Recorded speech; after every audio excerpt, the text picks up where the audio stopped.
You're listening to Systemic Error Podcast. The failure was designed. Historian dismisses Trump Independence Day rhetoric as Red Scare idiocy, based on an article by Benito L. Kelty.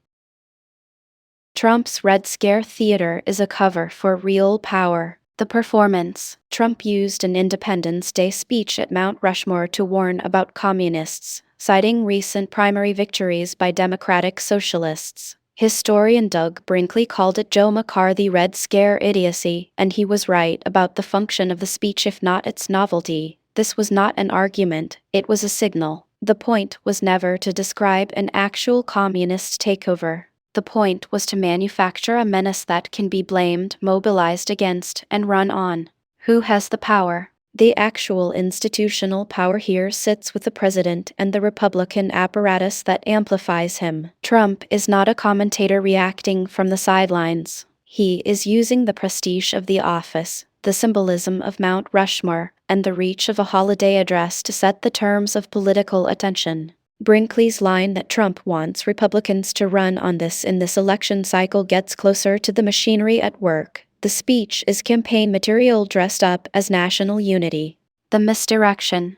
The framing is insultingly familiar. Trump warns about a communist menace as if a fringe left current were the central danger in American life, while the real story is a president reaching for Cold War panic to obscure his own politics. That is the trick. Invent a threatening label, then demand everyone react to the label instead of the power behind it. Alex Witt's question on MS Now cut through the nonsense plainly. Who said America was becoming communist? Exactly. The alarm is not evidence. It is a tool. McCarthyism with better lighting. Brinkley's McCarthy comparison is useful because it names the method.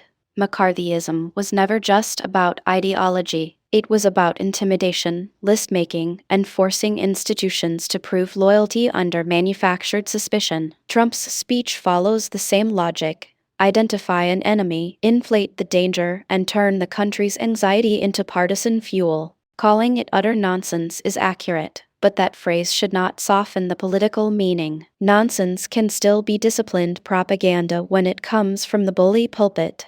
Holiday patriotism as cover. The bitter joke in the source is that Brinkley ultimately advises people to block out Trump's rhetoric for 48 hours and get back to family, barbecue, and the holiday. That instinct is understandable, and it is also exactly why this kind of politics works. Authoritarian performance depends on being treated as background noise until it has already set the agenda. The vacation vibe is not a defense against propaganda. It is often the condition that lets propaganda pass unchallenged.